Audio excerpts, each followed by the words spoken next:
Morning folks, welcome to Duncan in the Forest. I'm out this morning checking my birch taps. So I've been tapping birch sap and this has been left overnight. We're in the first week of March, so I think I mentioned in the previous video there's quite a small window to tap birch sap because it's the period of time when the sap is rising from the roots going up to the outermost branches, ready for the leaves to start coming out. So this one looks pretty successful. I have had to take into account another obstacle last night, which is that it was quite cold last night, so we've actually got a little bit of ice forming inside the tube. So I think we would have got a little bit more than this if it hadn't have been so cold last night. So there's only one thing left to do really, and that's to test our birch sap. So that's quite a significant amount of birch sap, and you can almost see different layers within it. There seems to be more sort of suspended, I'd imagine, sugars in the lower part. I'm happy with that not being tampered with overnight. I'm on a site where there is public access, but no one is going to be here at night time, and this is tucked well away from any paths.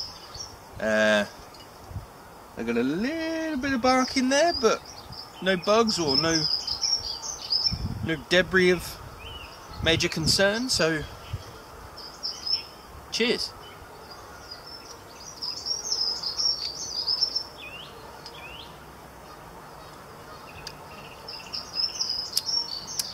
It's cold. It's really refreshing. It's got a woody sweetness. It's very, very delicate, so it's not strongly sweet. It's got the consistency of water.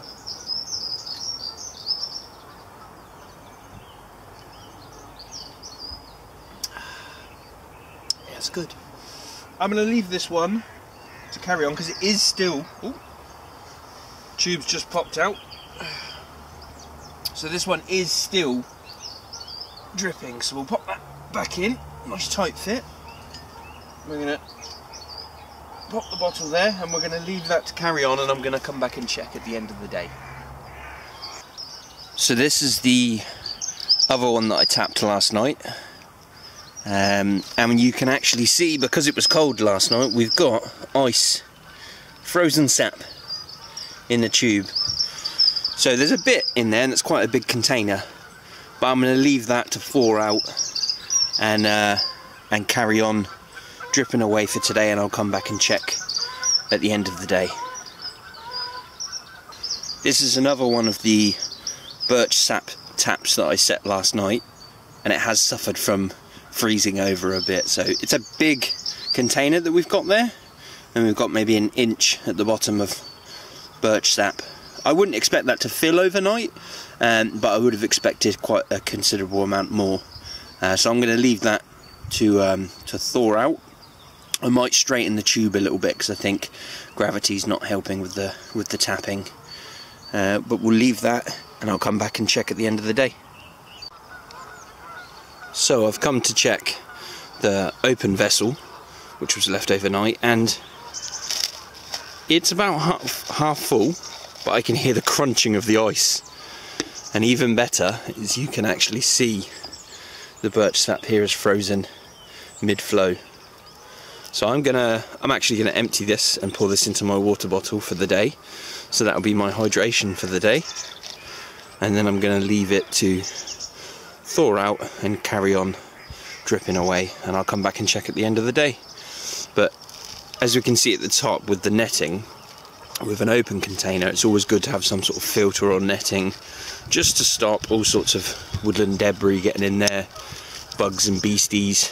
And also you've got birds up in the trees, so they're going to knock things out of the tree. And thankfully we've got no bird poop in there, because the netting's not going to do much for bird poop. But yeah, it's pretty successful. I'd imagine that would be overflowing if it hadn't have froze over last night. If you are using an open container, you really got to make sure that it's nice and secure, because the last thing you want to do is set up your container, come out all excited in the morning ready to get your birch sap, and find out that the container has broke and it's fallen off and all your sap has been spilt. So this one is securely tied on. The container will break before the knot loosens.